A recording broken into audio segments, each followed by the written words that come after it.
शिखर सम्मेलन की शुरुआत करने जा रहे हैं हम एक महत्वपूर्ण सेशन के साथ, जिसका नाम है कैसे टूटेगा चक्रव्यूह। और इस सेशन में हमारे खास मेहमान हैं पूर्व केंद्रीय मंत्री और बीजेपी की सांसद अनुराग ठाकुर जी। अनुराग जी, बहुत स्वागत है आप सभी का। और साथ ही मैं बुलाना चाहूंगी अपने सहयोगी चित्रा त्रिपाठी को। जोरदार तालियों के साथ इस सेशन की करते हैं शुरुआत।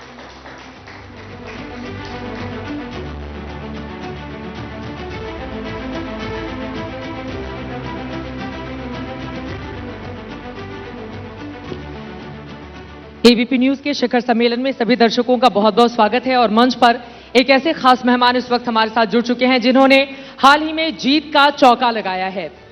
आप पूर्व बीसीसीआई के अध्यक्ष रह चुके हैं। इसके अलावा आप भारतीय जनता पार्टी के पहले ऐसे सांसद हैं प्रादेशिक सेना में नियमित कमीशन अधिकारी के तौर पर जिनकी नियुक्ति हुई थी, और मौजूदा वक्त में दिल्ली चुनाव जीतने के लिए अलग अलग क्षेत्रों में जाकर लगातार तमाम भारतीय जनता पार्टी के उम्मीदवारों के लिए आप वोट मांग रहे हैं। जोरदार तालियों के साथ स्वागत कीजिए भारतीय जनता पार्टी के युवा सांसद और पूर्व केंद्रीय मंत्री अनुराग ठाकुर जी का। बहुत बहुत स्वागत है आपका मंच पर। धन्यवाद चित्रा जी। 26 साल का सूखा है, कैसे खत्म होगा दिल्ली में? सूखा खत्म होगा जब जनता उम्मीद रखती है किसी से, क्योंकि जनता ने देखा ना कांग्रेस कर पाई ना आम आदमी पार्टी कर पाई, और इसकी पूरी करेगी भरपाई भारतीय जनता पार्टी। हमने अन्य राज्यों में करके दिखाया है और देश में भी करके दिखाया।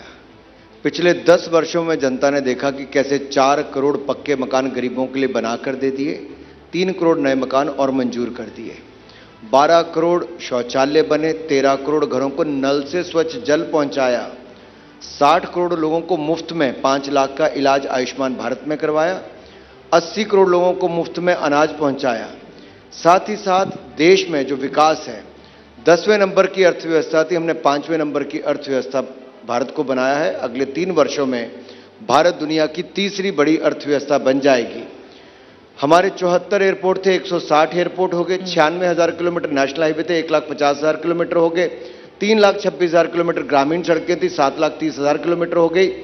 16 आईआईटी थे, आज 23 हो गए, 12 आईएम थे, आज 19 हो गए, 9 ट्रिपल आईटी थे, आज बढ़कर 25 हो गए, 7 एम्स से बढ़कर 24 हो गए। अगर आप एक नहीं किसी भी क्षेत्र में ध्यान देंगे, 308 मेडिकल कॉलेज बढ़कर 706 हो गए, और 746 यूनिवर्सिटी 1147 यूनिवर्सिटी हो गई। ये है मोदी और भारतीय जनता पार्टी का रिकॉर्ड। हम दिल्ली वालों से कहते हैं हम आएंगे तो जो वायदे कर किए हैं उनको पूरा करके दिखाएंगे। एक सांस में तमाम आपने कामकाज गिना दिए। देखिए, लोकसभा में तो दिल्ली के लिए आपके लिए बहुत बेहतर स्थिति हो जाती है, छप्पर फाड़ कर पिछले 3 बार से आप लोग पूरी की पूरी सीटें जीत रहे हैं। लेकिन जैसे ही विधानसभा की बारी आती है, उसके बाद आम आदमी पार्टी के आगे बीजेपी फिसड्डी रह जाती है। देखिए, दिल्ली में उड़ेगी केजरीवाल की गिल्ली, ये मैं आपको कह के जा रहा हूं। आज 2/3 से ज्यादा बहुमत से भारतीय जनता पार्टी जीतेगी, क्योंकि जनता अपने आप को ठगा हुआ महसूस करती। मैं जब जनता से पूछता हूं क्या आपको अपने बच्चों से प्यार है, आपको अपने आप से प्यार है, अपनी दिल्ली से प्यार है, अपने देश से प्यार है, तो सब हाथ खड़ा करते हैं।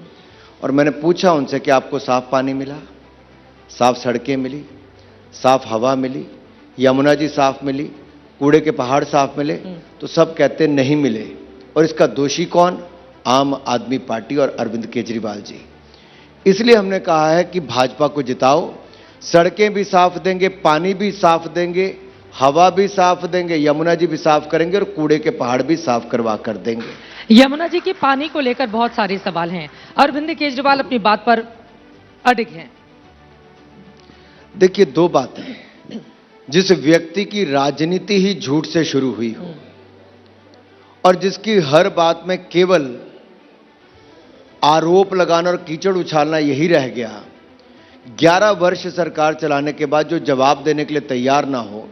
मेरा सीधा सवाल यह है, अगर बड़े बड़े पहाड़ों पे 17,000 फीट पे भी नल से स्वच्छ जल मिल सकता है, तो दिल्ली की जनता टैंकर से पानी लेने के लिए क्यों मजबूर है? टैंकर माफिया को संरक्षण कौन दे रहा है? दूसरा, दिल्ली के नलकों से गंदा पानी क्यों आता है? दिल्ली के सीवर ओवरफ्लो क्यों करते हैं? जो झील की नगरी ये दिल्ली को बनाना चाहते थे, आज 15 मिनट की बरसात में सीवर ओवरफ्लो करते हैं और आईएएस की तैयारी करने वाले 3 बच्चे डूबकर मर जाते हैं। शर्म से डूबकर मर जाना चाहिए था केजरीवाल जी, आपको और आपकी सरकार को। ये दिल्ली की, देश की राजधानी का हाल कर दिया कि 2 स्मोक टावर लगाए, एक भी नहीं चलता है। पंजाब में आपकी सरकार बनी, आपने कहा था पंजाब में पराली जलाना बंद करेंगे, 3 साल से आपसे वो बंद नहीं हुई।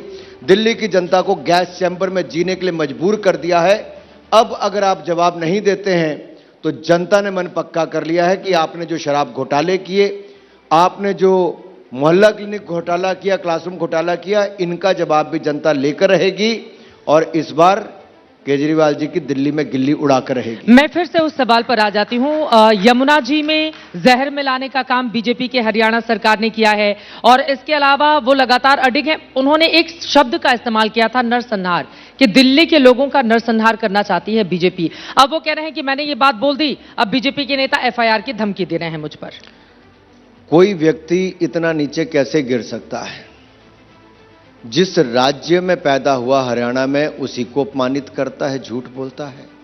और जिस जनता ने उनको दिल्ली में 3 बार चुनकर दिया, उनमें भय और भ्रम फैलाते हैं। ये अराजकता फैलाने वाले लोग हैं, अपराधियों को और अवैध घुसपैठियों को संरक्षण देने वाले हैं, अलगाववादी सोच का समर्थन करने वाले हैं और ये देश भक्तों के खिलाफ लगातार टिप्पणी करने वाले हैं। ये जो, पहले मैं यमुना जी पर आऊंगा। हमारे हरियाणा के मुख्यमंत्री ने यमुना जी का पानी पीकर दिखाया। यमुना जी बिल्कुल साफ होती जब दिल्ली आने से पहले होती है। दिल्ली में एंटर करते करते यमुना जी एक नाले में परिवर्तित हो जाती है। इसके दोषी कौन? 2020 में अरविंद केजरीवाल जी ने कहा था कि मैं 5 साल में साफ नहीं कर पाया, आप मुझे 5 साल और दे दो। आप कृपया करके वो क्लिप जरूर दिखाना। उन्होंने कहा था 2020 में मुझे 5 साल और दे दो, मैं डुबकी लगाऊंगा यमुना जी में। क्या केजरीवाल जी ने डुबकी लगाई 5 साल में? अगर नहीं लगाई तो उनको वहीं डुबाइए, उनको और उनकी पार्टी को। आप उनको डुबाने का काम कीजिए, हम यमुना जी को साफ करने का काम करेंगे। इस बात आप लोग उनके कटआउट लेकर डुबाने के लिए तो जा रहे हैं, लेकिन मेन है राजनीतिक लड़ाई। उस मुद्दे पर भारतीय जनता पार्टी आखिर ऐसा क्या करने जा रही है जिसके आधार पर इस बार की तमाम बाजियां, बीती जो आप लोगों का इतिहास दिल्ली का रहा है 98 के बाद जो सूखा पड़ा है, इस बार उसको चेंज कर दिया जाएगा? देखिए, जनता को आपके पास चेहरा नहीं है। बार बार वो कह रहे हैं अपना चेहरा तो जगह जगह उनकी ओर से लगा दिया गया, अरविंद केजरीवाल की ओर से। बगल में लिखते हैं गाली गलौज पार्टी और क्वेश्चन मार्क। देखिए, उनकी राजनीति ही ऐसी है। आज दिल्ली की मुख्यमंत्री कौन है? चित्रा जी, दिल्ली की मुख्यमंत्री कौन है? आतिशी जी हैं। एबीपी न्यूज अपने शिखर सम्मेलन की शुरुआत एक महिला पत्रकार को अवसर देके करती है, लेकिन अरविंद केजरीवाल जी जो दिल्ली की सिटिंग मुख्यमंत्री है, उसका चेहरा ही अपने पोस्टर से हटा देते हैं। महिला विरोधी सोच है। अपनी महिला सांसद को अपने मुख्यमंत्री निवास पे बुला के पिटवाते हैं, महिला विरोधी हैं। महिलाओं से 1000 रुपए का वायदा करके मुकर जाते हैं, पूरा नहीं करते, ना पंजाब में ना दिल्ली में। महिला विरोधी हैं। दलित महिला को टिकट के बदले लाखों रुपए लेने के बाद टिकट नहीं देते, फिर उसको पिटवाते हैं, महिला विरोधी हैं। महिलाएं अपना राशन कार्ड बनाने जाती हैं तो उनके साथ यौन शोषण किया जाता है, महिला विरोधी हैं। दिल्ली में 9वीं कक्षा के 1 लाख विद्यार्थी फेल होते हैं, जिनमें से 70,000 लड़कियां हैं, ये महिला विरोधी हैं। ये एक नहीं, मैं आपको अनेक उदाहरण दे सकता हूं। महिला विरोधी पार्टी है तो आपदा वाले हैं, और दूसरी ओर मैं आपको उदाहरण देता हूं। लेकिन वो तो कह रहे हैं ना, मैं ही बनूंगा मुख्यमंत्री। मैं आपको इसी पे कहता हूं। जहां तक अरविंद केजरीवाल जी की बात है, क्या वो किसी फाइल को साइन कर सकते हैं? क्या मुख्यमंत्री कार्यालय जा सकते हैं? क्या कोई निर्णय ले सकते हैं? नहीं ले सकते। कोर्ट ने उनके शराब घोटाले पर उन पर प्रतिबंध लगाया, रोक लगाई है, लेकिन दूसरी ओर वो बेशर्मी के साथ कहते हैं कि मैंने शराब घोटाला कर लिया, क्लासरूम घोटाला कर लिया, मैंने जल जीवन घोटाला, बाकी टैंकर घोटाले कर लिए, लेकिन मैं ही मुख्यमंत्री बनना चाहता हूं। तो दिल्ली वालों से मेरा सवाल है कि जेल से चलने वाली सरकार चाहिए क्या, जिसके 15 विधायक जेल गए हों, 8 मंत्री जेल गए हों, 1 सांसद जेल गया हो, उप मुख्यमंत्री जेल गए हों, मुख्यमंत्री जेल गए हों? क्या जेल से चलने वाली सरकार दिल्ली वालों को चाहिए? नहीं। दिल्ली वालों को अब ईमानदार स्वच्छ छवि की सरकार चाहिए और भारतीय जनता पार्टी का कोई ना कोई कार्यकर्ता जो विधायक के रूप में चुना जाएगा, वो दिल्ली का मुख्यमंत्री बनकर दिल्ली की सरकार को ईमानदारी से चलाएगा और वायदे पूरे करके दिखाएगा। जिस जेल जाने को आप मुद्दा बनाते हैं, वो कहते हैं बीजेपी ने मुझे भेजने का, फंसाने का काम किया था, मुझे भी और हमारे नेताओं को भी, और वो कह रहे हैं कि इस बार इसका जवाब जनता देगी। 2013 मई में जो गले फाड़ फाड़ के कहते थे, मई 2013 में, कि भ्रष्टाचार करोगे तो तिहाड़ जेल जाओगे। 2014 के बाद आम आदमी पार्टी के 15 विधायक, 8 सांसद और 8 मंत्री और 1 सांसद और मुख्यमंत्री उप मुख्यमंत्री जेल गए। ये सब आम आदमी पार्टी के थे। अरविंद केजरीवाल जी ने जो कहा वो हुआ, इनके ही लोग जेल गए भ्रष्टाचार के चक्कर में।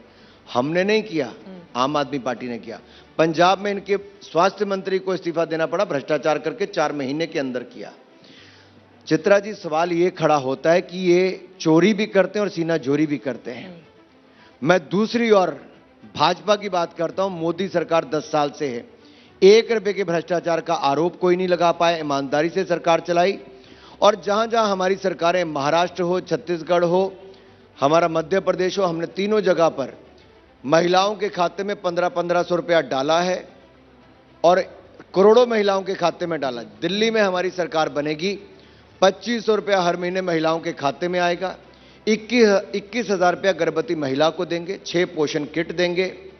इसके अलावा जो काम करने वाली घर में महिलाएं जो डोमेस्टिक हेल्प के रूप में आती हैं, उनको 10 लाख रुपए का जीवन बीमा, 5 लाख का दुर्घटना बीमा देंगे, उनके बच्चों को पढ़ने के लिए स्कॉलरशिप देंगे। और जो हमारे ऑटो वाले हैं, टैक्सी वाले हैं, इनको प्रीमियम जो लगता है इंश्योरेंस का, उस पर रियायत देंगे।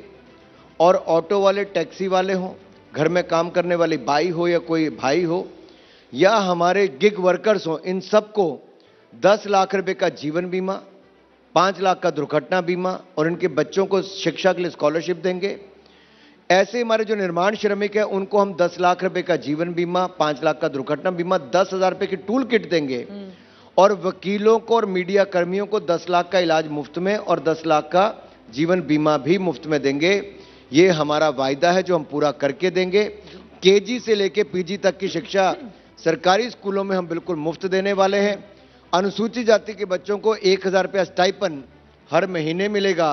50,000 युवाओं को सरकारी नौकरियां दिल्ली सरकार में और 20 लाख को रोजगार स्वरोजगार के अवसर भी भारतीय जनता पार्टी की सरकार देगी। जब आप लोग अपना घोषणा पत्र लेकर आते हैं, अरविंद केजरीवाल कहते हैं कि मुझे ही कॉपी कर लिया गया है, आम आदमी पार्टी के जितने भी पॉइंटर्स थे। और वहीं दूसरा सवाल यह भी है कि आप लोग बार बार फ्रीबीज, रेवड़ी कहकर अरविंद केजरीवाल पर तंज कसते रहे हैं। ऐसा लग रहा है कि भारतीय जनता पार्टी भी उसी राह पर आगे चल रही है। अब वो 2100 रुपए हर महीने देने का ऐलान करते हैं, तो आप लोग उसमें 400 रुपए और जोड़कर कहते हैं हम आएंगे तो भाई 2500 रुपए देंगे हर महीने। एक सवाल मैं आपसे पूछ लेता हूं, वो 2100 रुपया महिलाओं को देने की बात अरविंद केजरीवाल जी करते हैं, 1000 रुपया दिया क्या?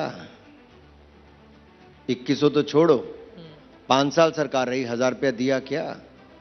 3 साल उनकी पंजाब में सरकार होगी, क्या वहां पे 1000 रुपया दिया क्या? कहने को तो आपको मैं चांद तारे भी तोड़ के ले आऊंगा। अरे चांद से मुझे याद है, कल तो अमावस्या थी, तब चांद नहीं दिखा होगा। दिल्ली वालों को क्या वैसे भी चांद दिखता है क्या? इतना पोल्यूशन है यहां पे। और गाना तो आपने सुना होगा, चांदनी रातें, लेकिन वो लेकिन वो चांदनी रातें दिल्ली वालों को दिखती कहां है? ना चांद दिखता है, ना तारे दिखते हैं। ये पोल्यूशन के कारण ये हालत है। फेफड़े काले हो गए दिल्ली वालों के बच्चों के, अरविंद केजरीवाल जी के कारण। नलके से गंदा पानी आता है, बीमारी लग गई अरविंद केजरीवाल जी के कारण। इलाज नहीं मिलता, 70% को अस्पताल प्राइवेट में जाना पड़ता है, जेब से पैसा खर्च करना पड़ता है अरविंद केजरीवाल जी के कारण।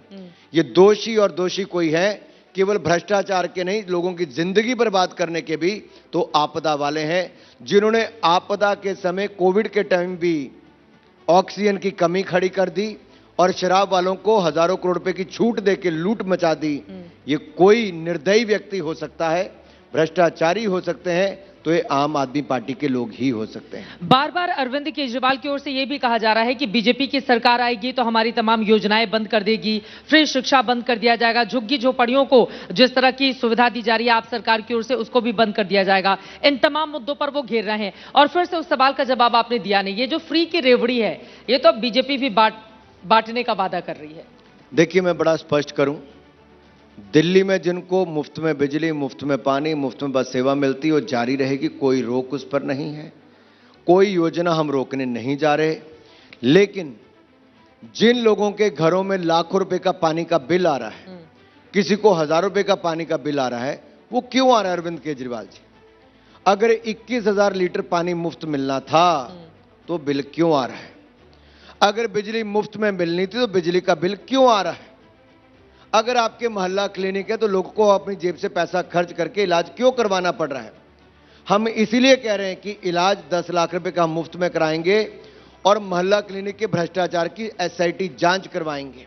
इन्होंने कहा था बच्चों को 500 स्कूल खोल के देंगे, 20 कॉलेज खोल के देंगे, एक भी नहीं खोल के दिया। इन्होंने कहा था 2,500 करोड़ रुपए, 2,500 करोड़ रुपए की स्पोर्ट्स यूनिवर्सिटी बनाएंगे, 2.5 रुपया खर्च नहीं किया, 2.5 कमरे नहीं बने। ये जो बच्चे आए खिलाड़ी भी, उन्होंने आरोप लगाए इस सरकार के ऊपर, और ये सब जनता के बीच में है। चित्रा जी, से कुछ छिपा हुआ नहीं है।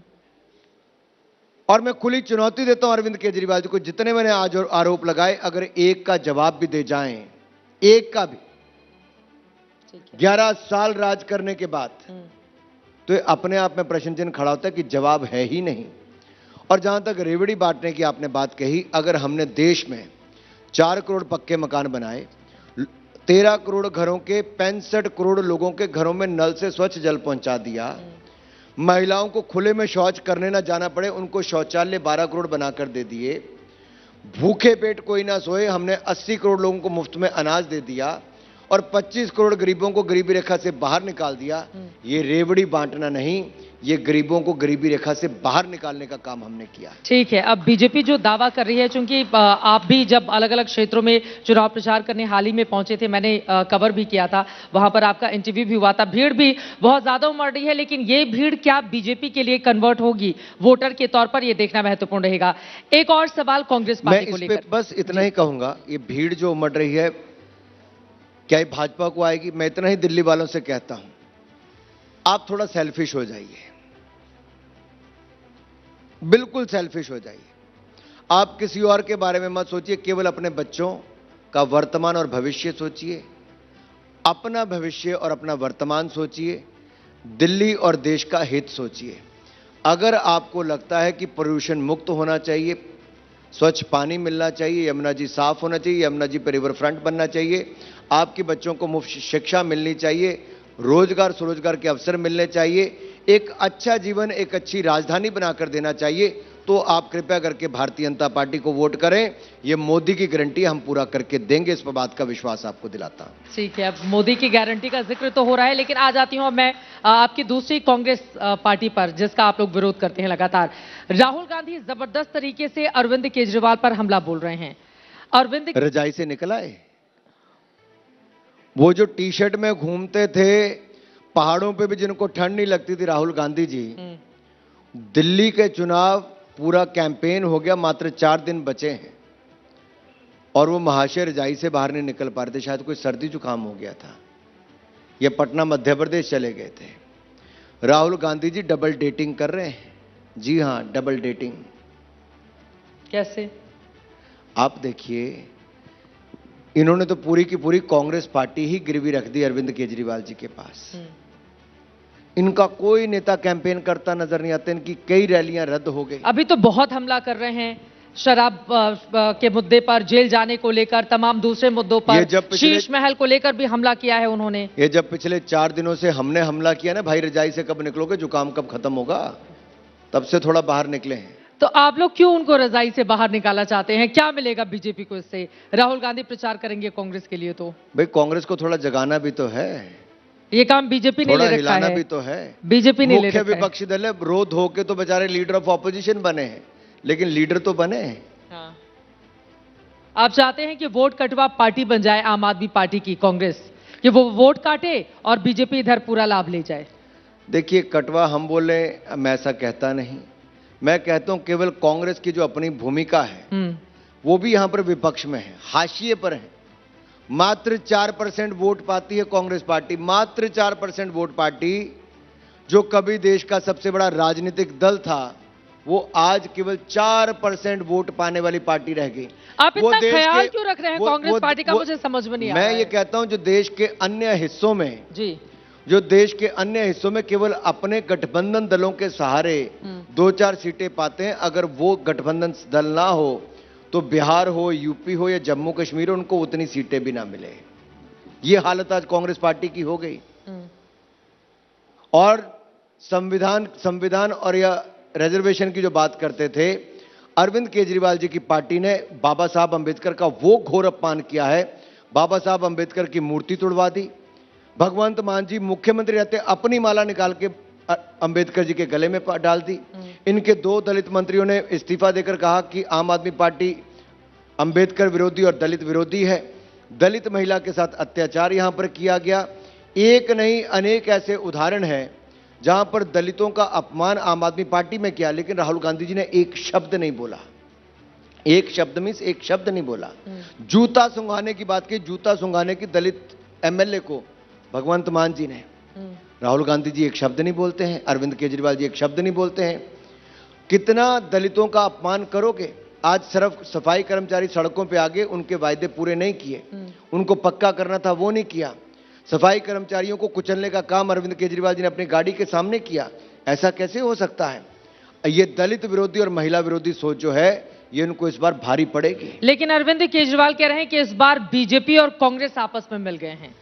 उन्होंने राहुल गांधी के एक बयान को रीट्वीट किया है अपनी कुछ बातें लिखते हुए। वो कह रहे हैं कि कांग्रेस बीजेपी मिले हुए हैं दिल्ली में। अगर अरविंद केजरीवाल जी के भ्रष्टाचार पर, आम आदमी पार्टी के घोटालों पर अगर कोई बात कहे तो बाकी सारे इकट्ठे हो गए। लेकिन मेरा सवाल अरविंद केजरीवाल जी से है, और है हिम्मत केजरीवाल जी तो जवाब दो। आपने चांदनी चौक में क्या कांग्रेस का बटन दबाया था, हाथ वाला, कि नोटा का बटन दबाया था? और मेरा राहुल गांधी जी से सवाल है कि आपने क्या इनका आपदा वालों का, आम आदमी पार्टी का बटन दबाया था नई दिल्ली में, और सोनिया गांधी जी ने कि आपने नोटा का बटन दबाया था? दोनों जवाब दे दें तो मैं मानूंगा। लेकिन इस बार दोनों एक दूसरे पर जबरदस्त तरीके से हमला कर रहे हैं। क्या समझ में आ रहा है इसके पीछे? ये वही लोग हैं जो आप कह रहे हैं कि जगा दिया कांग्रेस पार्टी को, तो आपके जगाने का ये कमाल है या कुछ और देख रहे हैं पर्दे के पीछे? देखिए, अब तो सिर्फ चेहरा बचाने आए हैं। अब क्या बचा चुनाव में इनके लिए? अब तो एक तरफा भारतीय जनता पार्टी की लहर दिख रही है। साफ दिख रहा है कि भारतीय जनता पार्टी की सरकार आ रही है। तो राहुल गांधी को लगता है बातें आते, जब भाजपा आ ही रही तो मैं भी 2-4 बातें केजरीवाल के खिलाफ कर ही लूं। सच्चाई यह है कि अगर कांग्रेस ने सही मायने में भूमिका निभाई होती तो आज इनके नेताओं को थोड़ी सी ऑक्सीजन मिल गई होती। आप इतना क्यों ऑक्सीजन देना चाह रहे हैं? मुझे समझ में नहीं आ रहा। अब तो वो बातें सही साबित होने लगेंगी ना कि कांग्रेस पार्टी का वोट बढ़े, आम आदमी पार्टी का काटे कांग्रेस और बीजेपी फायदा ले जाए। ऐसा लग रहा है बीजेपी से इंतजार में बैठी हुई है। चित्रा जी, जो लोकसभा में लीडर ऑफ ऑपोजिशन है, जिनकी पार्टी मुख्य दल बनकर आई, आप क्यों नहीं चाहती कि कांग्रेस जीवित रहे? आप क्यों नहीं हवा लेने देते उनको? थोड़ी सी हवा तो दो। नहीं, लेकिन आप तो विरोधी हैं ना उनके। आप इतना क्यों चाह रहे हैं? इस वजह से समझ में नहीं आ रहा है। दाल में कुछ काला सा नजर आ रहा है। अगर मैं राहुल गांधी जी पे सवाल खड़ा करूं तो आप लोग कहते हो आप राहुल गांधी के पीछे हाथ धो के पड़े रहते हो। अगर मैं कहूं भाई थोड़ा सा जीने दो तो आप कहते हो उनको जीने क्यों देते हो? अब ये जीऊं या क्या करूं, ये आप ही बता दीजिए। आप लेकिन आम आदमी पार्टी के सामने तो अभी आपके लिए भी जियो और जीने दो कांग्रेस और भारतीय जनता पार्टी यही कह रही होंगी एक दूसरे को। देखिए, हाँ, दिल्ली दंगों के आरोपी ताहिर हुसैन बाहर आए परोल पर जी। कांग्रेस के व्यक्तियों ने वहां पे एक बात तक नहीं की जिन्होंने दिल्ली को दंगों में झोंका 2020 में। क्यों? कारण आम आदमी पार्टी ने कोई बात नहीं कही। ये लोग किस तरह की राजनीति करते हैं? क्या आप लोग दिल्ली को वापस दंगों में देखना चाहते हो? ये वही लोग हैं, राहुल गांधी जी और अरविंद केजरीवाल जी, जो देश के टुकड़े हजार इंशाल्लाह करने वाले नारों लगाने वालों के साथ जाकर खड़े हो गए। क्या दिल्ली की जनता देश के टुकड़े देखना चाहती है? ये टुकड़े गैंग को टिकट इन दोनों ने मिलकर दिल्ली में दी। यही नहीं, देश का नामो निशान मिटाने वालों के साथ ये लोग आकर खड़े हो गए। और अफजल गुरु जिसने पार्लियामेंट पर अटैक कराने की कॉन्स्पिरेसी रची, उसको फांसी की सजा माफ कराने के लिए आतिशी मारलेना के माता पिता और इनकी एनजीओ वो लगातार सहयोग करती रही। केजरीवाल जी और ये लोग लगे रहे।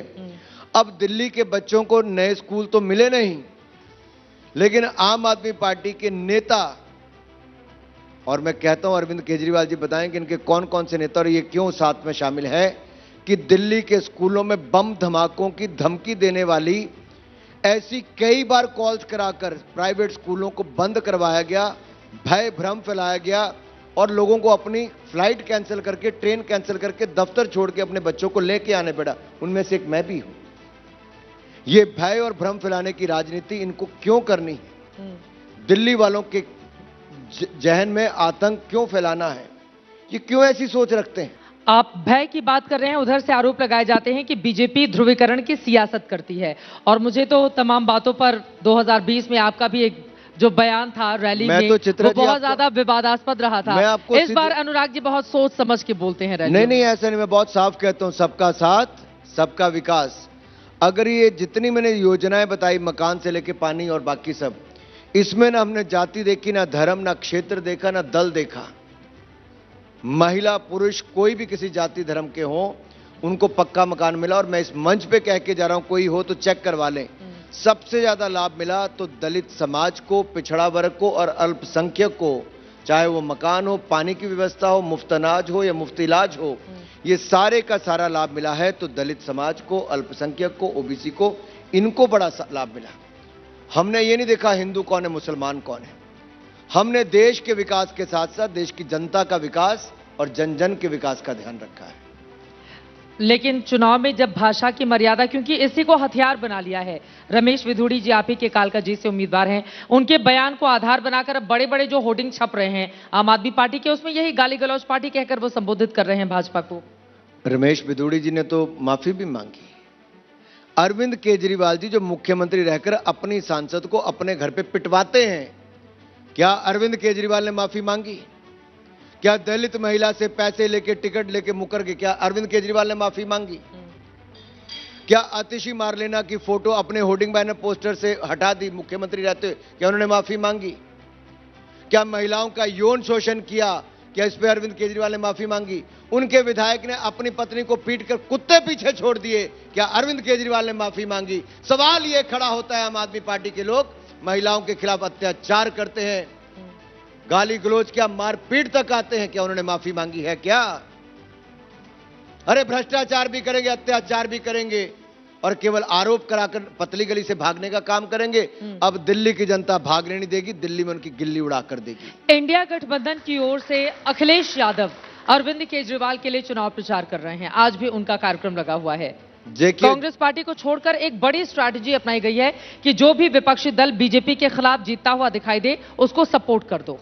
ये इंडी गठबंधन आजकल है कि नहीं है?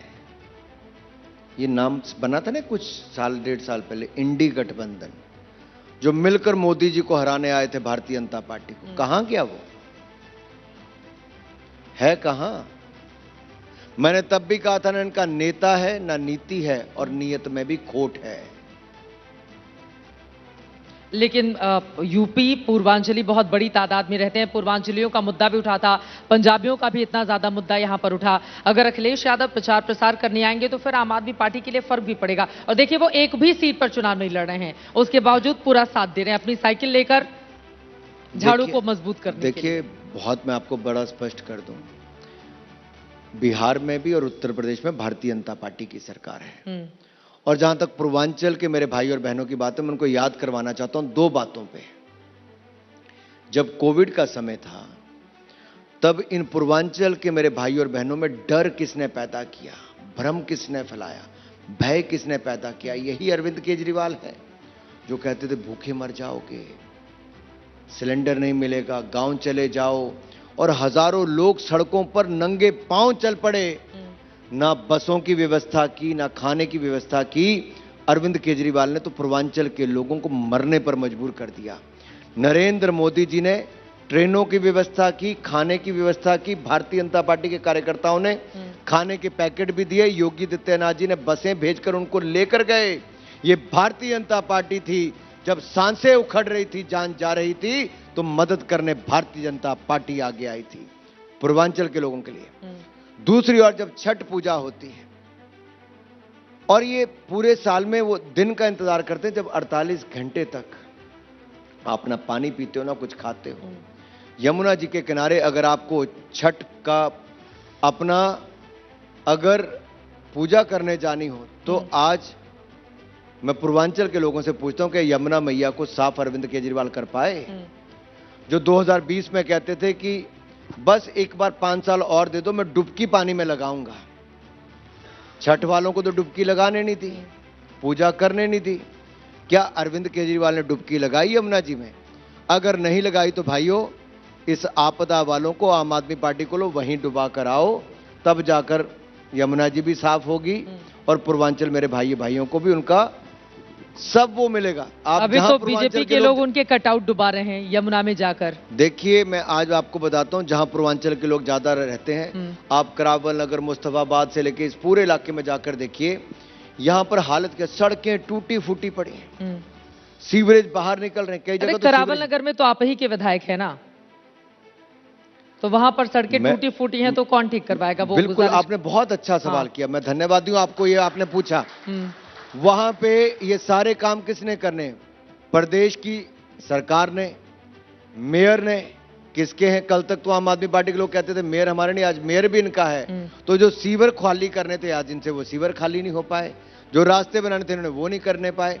जब हमने कहा कि बजट मंजूर करो तो बजट मंजूर करके नहीं देते, लगाते नहीं। यही तो हम कहते हैं कि केवल आरोप प्रत्यारोप की राजनीति लगाने वाले और बहाने बनाने वाली आम आदमी पार्टी को बाहर कर दीजिए, बहाने भी खत्म हो जाएंगे, आपदा भी खत्म हो जाएगी और दिल्ली विकास के रास्ते पे चल पाएगी, दिल्ली शिखर पे पहुंच जाएगी। आज मैं आपके शिखर सम्मेलन में कह के जाता हूं, आप दिल्ली में केजरीवाल की गिल्ली उड़ा दीजिए, हम दिल्ली को शिखर पर पहुंचाने का काम करेंगे। ये शिखर पे पहुंचाने के लिए रोमियो स्क्वाड बनाने की क्या जरूरत थी? अब बीजेपी की ओर से घोषणा पत्र में ही इसको शामिल कर लिया गया है, यूपी सरकार की तर्ज पर। काम करेगा क्या वोट के लिए? देखिए, कुछ लोग ऐसे हैं जो बहन बेटियों को छेड़ते भी हैं, उनका जीना दूभर भी करते हैं, और मुझे नहीं लगता इस हॉल में या आपके करोड़ों दर्शक जो एबीपी न्यूज को देख रहे होंगे, कोई ये कहेगा कि किसी की बहन बेटी के साथ कोई छेड़खानी करे, उसका जीना मुश्किल करे। क्या आप नहीं चाहते बेटियां निर्भय हो के, जिनको कोई भय ना हो, वो सड़कों पर रात को किसी भी समय निकले, दिन में किसी भी समय निकले? हमने यूपी में करके दिखाया। अखिलेश जी की सरकार के समय बहन बेटियों के साथ छेड़खानी होती थी। आज भाजपा की, योगी जी की सरकार है, किसी की हिम्मत नहीं आंख उठा के बेटी की ओर देख भी पाए। दिल्ली पुलिस क्या करेगी फिर, अगर बेटियों के लिए आपको रोमियो स्क्वाड के गठन की जरूरत पड़ रही है तो? ये देखिए, बेटियों की सुरक्षा के लिए कुछ भी करना पड़ेगा, चाहे दिल्ली सरकार हो, वॉलंटियर हो, रोमियो स्क्वाड हो। केवल एक से नहीं, समाज की सोच बदलने से भी काम होता है। क्या केवल पुलिस के लट से ही काम चलता है? नहीं, हर उस मां को, हर उस परिवार को अपने बच्चों के साथ बैठकर बात करनी चाहिए। जैसी उनके अपने परिवार की बेटी है, वैसे ही किसी और की बेटी अगर सड़क पे जाती है तो, या बस पे जाती है तो उसके साथ छेड़खानी नहीं होनी चाहिए। ये तो समाज की भी उतनी जिम्मेदारी है जितनी सरकार की जिम्मेदारी है। तो रोमियो स्क्वाड, अगर मैं आपको यही कहूं कि अगर यहां पर बाकी सारे डिपार्टमेंट थे तो ये जो हजारों की तादाद में वॉलंटियर आम आदमी पार्टी ने भर्ती कर ली, क्यों किए हैं भाई? क्यों किए हैं? क्या जरूरत है इनकी? एयरपोर्ट पे तो 4 तरह के डिपार्टमेंट अलग अलग काम करते हैं। ब्यूरो ऑफ सिविल एविएशन एक सिक्योरिटी भी है, सीआईएसएफ भी, बाकी भी है। तो केजरीवाल जी ने वहां पे अपने ये क्यों वॉलंटियर खड़े किए? बताओ क्या काम है? अब वो तो आप बताएंगे ना क्या काम है उनका। मैं तो यही कहता हूं, ये केवल दुकान चालू कर रखी इन्होंने, हमें वैसे नहीं चाहिए, हमें काम करने वाले चाहिए। और हमने इसलिए कहा दिल्ली को सेफ भी बनाएंगे, जो हम कहते हैं सुरक्षित भी बनाएंगे, और सब तरफ साफ करके दिखाएंगे, चाहे हवा हो, सड़कें हो, पानी हो, सीवर हो या फिर यमुना जी हो। एक और सवाल जो बहुत महत्वपूर्ण है, बीजेपी की ओर से रोहिंग्या और बांग्लादेशियों का मुद्दा जोर शोर से दिल्ली में उठाया जा रहा है और इसी मुद्दे पर उधर से आम आदमी पार्टी आप लोगों को घेर रही है। देखिए, जिनके विधायक, आम आदमी पार्टी के विधायक और नेता अपने लेटर हेड पे उनके फर्जी राशन कार्ड बनाएं, उनके आधार कार्ड बनाएं, उनके वोटर आईडी कार्ड बनाएं, इससे बड़ा देशद्रोह का काम क्या हो सकता है? क्या देश विरोधी हरकत नहीं है कि आप दिल्ली के लोगों के जो हक हैं, उनके मुफ्त इलाज के, मुफ्त अनाज के, उनके पक्के मकान के, आप वो भी छीन रहे हो? और दिल्ली की जनता जिस सरकार को चुनना चाहती है, आप उसको प्रभावित करने के लिए रोहिंग्या मुसलमानों को लाकर खड़ा करते हो। इससे बड़ा अपराध क्या हो सकता है? ये वही लोग हैं, आम आदमी पार्टी वाले, जो भारतीय सेना के एयर स्ट्राइक और सर्जिकल स्ट्राइक पर तो प्रश्न चिन्ह खड़ा करते हैं और अफजल गुरु को बचाने की बात करते हैं, दूसरी ओर रोहिंग्या मुसलमानों को संरक्षण देते हैं। ये देश विरोधी सोच किसी की है तो श्रीमान अरविंद केजरीवाल जी और उनकी पार्टी की है। 2 लाइन में आखिरी सवाल, चूंकि दिल्ली बीजेपी की ओर से अभी कोई चेहरा नहीं दिया गया है अरविंद केजरीवाल के समकक्ष, और बहुत पॉपुलर चेहरे की जिसकी बार बार डिमांड की जाती है, खुद अरविंद केजरीवाल की ओर से यह सवाल खड़ा किया जाता है और बीजेपी चुप्पी साध ली जाती है। अब देखिए, वो हरियाणा से आकर यहां पर मुख्यमंत्री बन गए। सुषमा स्वराज जी जो बीजेपी की आखिरी मुख्यमंत्री थी वो भी हरियाणा की ही थी। आप हिमाचल के हैं, तो आप भी उस रेस में हैं, आप पॉपुलर चेहरे हैं, पूर्व केंद्रीय मंत्री रह चुके हैं, जगह जगह महत्वपूर्ण सीटों पर आपको ही चुनाव प्रचार के लिए लगाया गया है। तो अनुराग ठाकुर रेस में कहां है यहां पर? मैं कार्यकर्ता और कार्यकर्ता के रूप में काम कर रहा हूं। जहां तक भारतीय जनता पार्टी की बात है, अब राजस्थान देखिए जी, छत्तीसगढ़ देखिए, गुजरात देखिए, मध्य प्रदेश देखिए, हरियाणा देखिए, त्रिपुरा देखिए। हमने चुनाव जीतने के बाद, जो आप में से किसी ने गैस नहीं किया था, हमने भाजपा के कार्यकर्ता को वहां का मुख्यमंत्री बनाया और उन्होंने ईमानदारी से सरकार को आगे बढ़ाया। दिल्ली में भी जो हमारे नेता चुनाव लड़ रहे हैं, उनमें से कोई एक दिल्ली का मुख्यमंत्री बनेगा। हमने जो बहनों से और बाकी सबसे वायदे किए हैं, 2500 रुपया महीना से लेके 21,000 रुपया गर्भवती महिला का हो, केजी से लेके पीजी की मुफ्त शिक्षा हो, 50,000 नौकरियां सरकारी और 20 लाख गैर सरकारी हो, नलकों से साफ जल और हवा साफ और यमुना जी को साफ करने के वायदे हो, ऑटो वाले, टैक्सी वाले, इन सब से जो वायदे किए हम उनको पूरा करके दिखाएंगे और दिल्ली में भाजपा की सरकार में भाजपा के कार्यकर्ता को मुख्यमंत्री बनाएंगे। अब नेताजी जितने बड़े बड़े दावे कर रहे हैं, उनके दावे का कितना दम दिखेगा? क्या जनता का अनुराग बीजेपी को मिलेगा या फिर द्वेष कायम रहेगा? अनुराग द्वेष की इस लड़ाई में अब दिल्ली में कहां खड़ी होगी बीजेपी इस बार, लगातार हमारी नजर बनी रहेगी। बहुत धन्यवाद अनुराग ठाकुर जी, एबीपी न्यूज के इस मंच पर आने के लिए। धन्यवाद।